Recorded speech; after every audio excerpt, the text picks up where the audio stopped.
to criticize Federal Reserve Chair Jerome Powell. Yeah, but he says he has no immediate plans to fire him despite rumors that started swirling last night. Erica Brown has the latest, including reaction from Capitol Hill.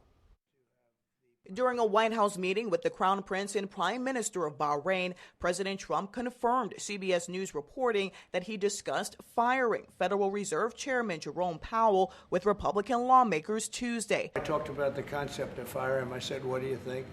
Almost every one of them said I should. The president has been hammering Powell for weeks for not lowering interest rates, but said he is not planning to fire him.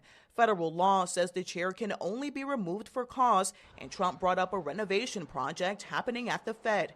I think it's highly unlikely, unless he has to leave for fraud. I mean, it's possible there's fraud involved with the $2.7 billion renovation. Here on Capitol Hill, Republican Tom Tillis took to the Senate floor to warn of the fallout if the Fed chairman is removed before his term ends in May.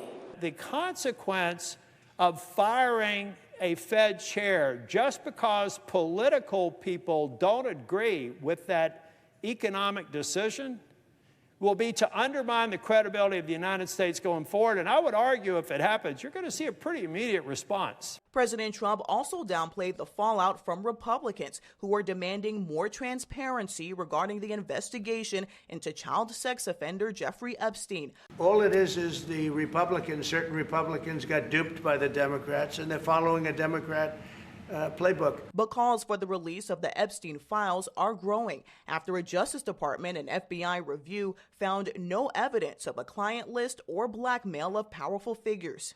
Bottom line, it needs to come out.